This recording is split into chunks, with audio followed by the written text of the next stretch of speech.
Inclement weather, large animals, and other strange happenings outside a Costco in New Jersey. By First Breath 1.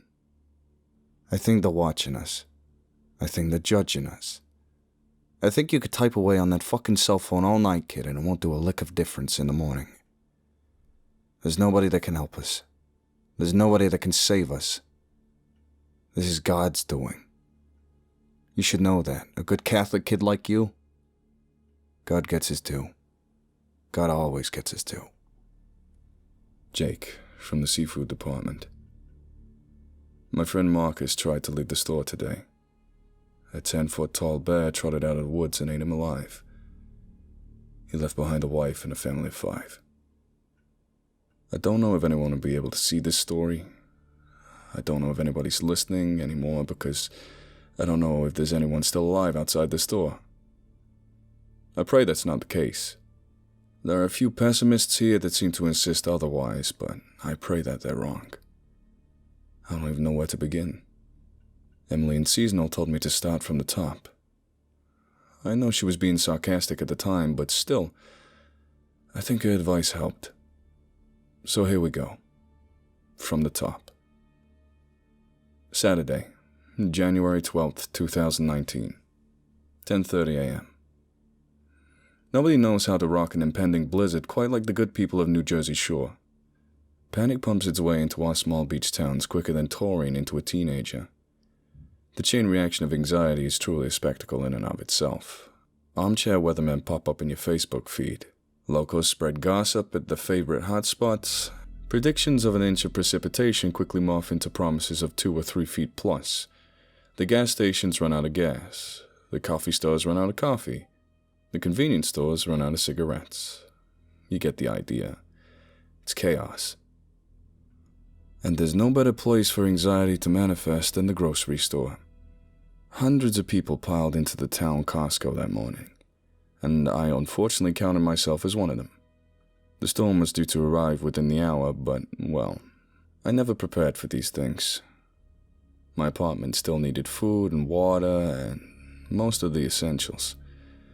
After days of lazy debate and flicking back and forth between the Weather Channel and Netflix, I finally settled on the fact that the delivery guy might not be able to make it to my house that night.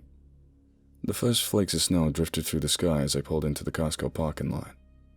A line of grouchy locals were formed outside the large metal pull-down doors. Everybody acted unpleasant. Some folks rushed their empty shopping carts into the door to get there first. Others cut off cars, honked, and gave them the finger. True Jersey spirit. But you couldn't blame them. The arrival of the white stuff only increased the urge to get home before the storm. I flashed my membership ID card at the gate, and after a 5-minute wait, turned the corner into the store. A massive warehouse of empty shelves opened up before my eyes. It was beautifully uncoordinated chaos. Store employees waited by the doors and shouted to bickering customers, "Welcome to Costco. Make it quick, folks. We're closing in half an hour." Lines began at the registers and dipped back towards the back of the warehouse. Sample booths were out of samples. The food court was out of food. The clothing department didn't even have jackets. Families chatted to each other nervously and skidded through the remaining goods like ants over a rotting carcass. At that moment, I finally began to grasp the seriousness of this storm. I caught a plain dress guy sifting through the expiration dates in the bread aisle. He seemed normal enough. So when we crossed paths by the quesadilla wraps, I asked how much snow we were expected to get. He stared at me incredulously. "Didn't you catch the news this morning? They've been watching this thing all damn night. We only came here because my son's diabetic." He paused, caught his breath, and examined my blank expression. I said nothing. "Seriously, they're saying it's gonna be biblical, man. Worse than they've ever seen around here. Something about converging of 3 cold fronts, the perfect storm, you know what they say. It's gonna be bad." A woman called out from over by the cherries. "Marcus, we gotta go. Somebody said there's already 3 inches on the ground." People around us started to get a little nervous. A couple muttered, "Is that true? 3 inches? I heard half a foot." I cut them off.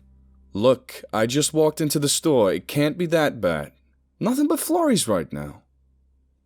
As if to contradict me directly, a meek male voice cackled over the loudspeaker. Folks, it seems the storm is approaching quicker than we thought. There's approximately half a foot of snow on the ground at the moment. The temperature's dropped to 14 degrees in the last hour. It's time for everyone to start making their way home.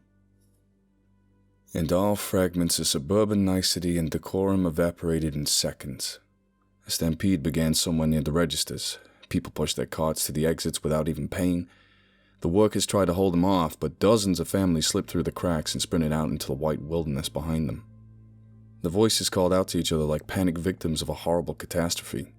Children cried, mothers screamed for their husbands to get in the car. All of them did this without any proper understanding of what was actually going on. They just panicked. Still couldn't see much outside. There were just so many people. I laughed as the whirlwind of nervous bodies gathered around me. Unbelievable! I was out there just 5 minutes ago. I shouted the sentiment to Marcus and his family, but the stampede was upon us too soon. He grabbed one of his children and moved his family towards the back. Get the girls! He shouted to his wife. Let these animals leave! And so we did. People poured through the store and out the doors in droves. They knocked over plastic envelopes and cardboard boxes on the way. But nobody cared. They just ran. Finally, after about 15 minutes of struggle, hundreds of people exited the store into the white wilderness. At that point, I could finally see behind them. There was a foot of snow on the ground. 11 a.m. I quickly made my way through the aisle to grab a couple of essentials. I rushed my cart up to the counter as the last few employees attempted to mop up the mess of the stampede. I asked her what could pay for my stuff, but a friendly-looking girl with a ponytail and snow-covered jacket quickly shook her head. Just go. Go. If you can't get out, we'll still be here. Are you sure? Seriously, go look outside. I nodded and rerouted towards the exit. I looked for a security guard who might stop me and ask for my receipt, but there's nobody there. The entrance that appeared to be pushing capacity limits only half an hour ago was empty, and the gate was closed. Shit. Hello? Hello? I need to get out of here. I pushed my cart to the end of the long hallway and finally found a door propped towards the end. Wind blew it so aggressively I thought it might fall off the hinges. I sprinted through the exit, but my cart got caught in something outside. I flipped over the cart in a dramatic tumble that led me face first in the snow. That fucking hurt. A chorus of voices called out through the storm from somewhere in the parking lot. Get in the car! Get in the car! Somebody screamed. What the hell is that? Said someone else.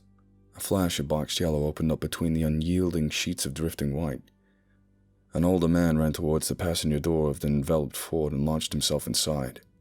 Go, go, go, it's coming! I got up and scanned my surroundings whilst trying to cover my eyes. My feet sunk well into the snow, way past my ankles and halfway up my legs. The Ford skidded through the parking lot at a high speed. That panic made my heart skip a beat, and I couldn't help but wonder why. It was only snow. I got my answer a moment later.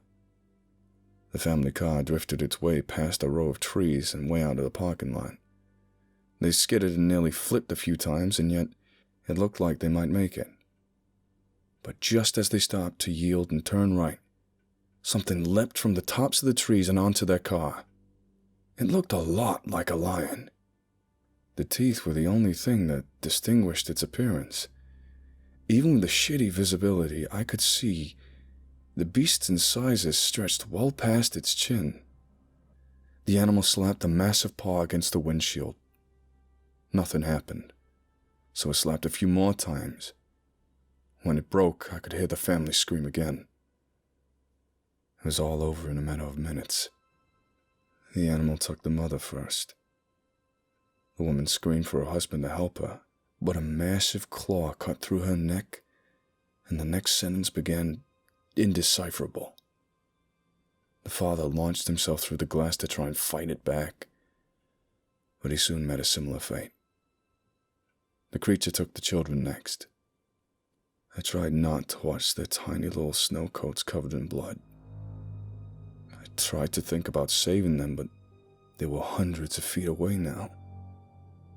The snow snacked up 2 feet. At least by the time I would have gotten there, they would have already been dead. And so I closed the door like a coward. The screams drifted over the sounds of the storm, but I locked both the handle and the deadlock. I pushed a row of carts in front of the door. Then I walked back into the store.